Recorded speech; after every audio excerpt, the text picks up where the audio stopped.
Alors, bonjour à tous et bienvenue dans cette nouvelle vidéo dans laquelle on va continuer à parler de trigonométrie. Dans la vidéo précédente, on a introduit ce que c'était le cercle trigonométrique. Donc le cercle trigonométrique, ce qu'on en a dit, c'est que c'était un cercle dont le rayon valait 1 et qui était orienté, avec le sens trigonométrique, donc le sens positif qui est le sens anti-horaire, et le sens négatif qui est le sens horaire. Et ce qu'on avait vu, c'est que déjà on pouvait se repérer sur le cercle, et donc pour ça il faut déjà une origine. Donc l'origine, c'est le point le plus à droite du cercle, qui correspond donc à la position 0, parce que ça correspond à un angle de 0 radian. Et puis on avait vu aussi que ce point, donc le point 0, en fait, il peut être repéré grâce à d'autres valeurs. Parce que si on continue à faire des tours sur le cercle, eh bien à chaque fois on va rajouter une longueur de 2π. Donc ce qui veut dire que ça correspond aussi au point 2π. Si on fait un tour supplémentaire, 4π, et puis 6π, et ainsi de suite. Et ça, c'est en tournant dans le sens trigonométrique, mais on peut aussi faire des tours dans l'autre sens, dans le sens horaire, donc le sens négatif. Et dans ce cas-là, on a des valeurs de moins 2π, moins 4π, moins 6π, etc. Donc pour un même point du cercle, il y a une infinité de valeurs. Mais bon, là on a surtout parlé du point 0, mais il y a d'autres points qui sont importants. Et donc un des points importants, c'est par exemple le point qui est diamétralement opposé. Et donc on peut se demander quelle est la valeur de ce point.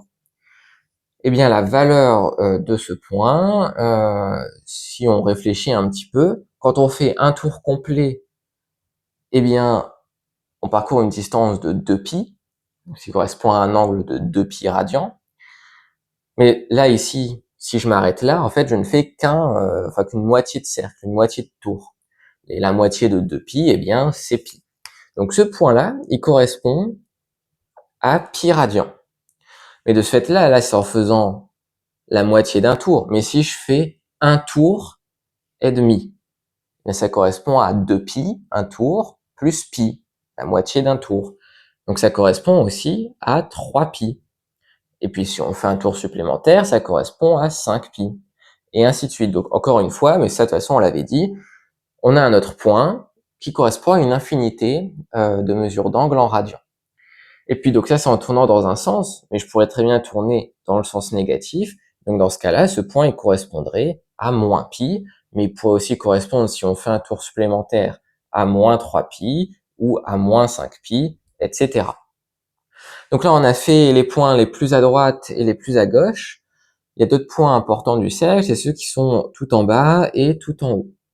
Donc pour le point du haut, si on commence par celui-là, eh bien, là ici, il s'agit de faire un quart de tour. Donc, si un tour, c'est 2π, eh bien un quart de tour, c'est π sur 2. Mais on pourrait aussi encore rajouter des tours. Donc si on rajoute un tour dans le sens positif, eh bien il faut rajouter 2π, donc on arrive à la valeur 5π sur 2. Ou bien, si on rajoute encore un tour, 9π sur 2. Et si on tourne dans l'autre sens, cette fois-ci, il faut faire 3 quarts d'un tour pour arriver à ce point-là, si on part dans le sens négatif. Donc, là ici, le 3 quarts d'un tour, eh bien, si un tour c'est 2π, 3 quarts d'un tour, ça va être moins 3π sur 2. Ou bien moins 7π sur 2. Et ainsi de suite. Et là, ça va être un petit peu similaire pour ce point-là, sauf qu'en fait, à chaque fois, il faut faire soit un quart de tour, si on part dans ce sens-là, soit 3 quarts de tour si on passe dans ce sens-là. Donc c'est la même chose, sauf que c'est pas le même sens, donc les signes vont changer.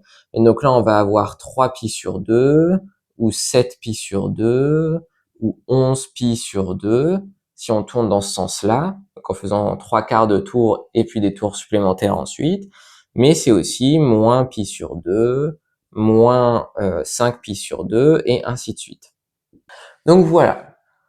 Ce qui est important à comprendre pour se repérer dans le cercle trigonométrique, eh bien, c'est déjà de voir si je veux m'arrêter avant d'avoir fait un tour, quelle est la fraction du tour que j'ai faite. Comme ça, après, on peut savoir que quand je fais un quart de tour, je fais un quart de pi, donc pi sur 2. Quand je fais la moitié d'un tour, je fais la moitié de pi sur 2, donc je fais juste pi. Et puis qu'on peut rajouter des tours dans un sens ou dans l'autre. Et puis voilà, quelque chose de très important à assimiler, c'est que voilà, pour un point du cercle, il y a une infinité de valeurs possibles. Et donc bon, là ici on a fait des points un petit peu faciles parce que la moitié d'un tour, un quart de tour, toutes ces choses-là c'est relativement facile. Mais il y a d'autres positions du cercle qui sont aussi importantes et qui vont revenir très régulièrement dans les exercices. Et d'ailleurs on va en parler plus tard. Et donc ces points-là, on va simplement les tracer dans le premier quart du cercle pour l'instant. Donc il y a pi sur 4, pi sur 3 et pi sur 6.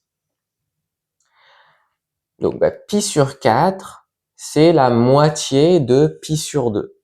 Voilà, c'est facile. Pour placer pi sur 4, il faut se mettre à mi-chemin entre 0 et pi sur 2, et on arrive à pi sur 4. Maintenant, pour pi sur 3, pi, c'est un demi-tour. Pi, c'est ça, donc la moitié d'un tour.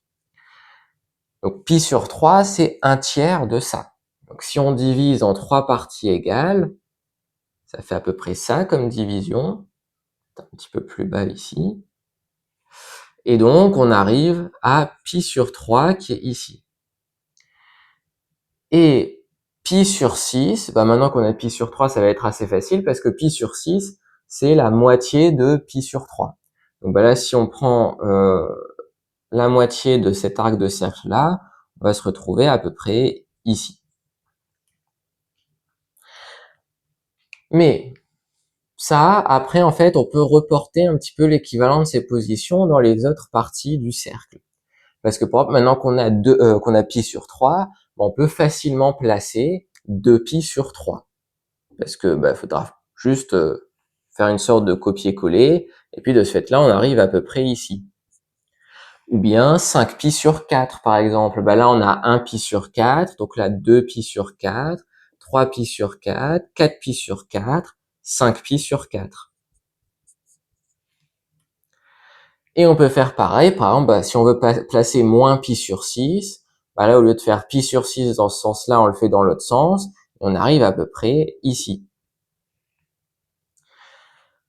Donc voilà, et ça, donc les pi sur 4, les pi sur 3, les pi sur 6 et leur déclinaison, prenant des multiples de ces angles-là, eh bien,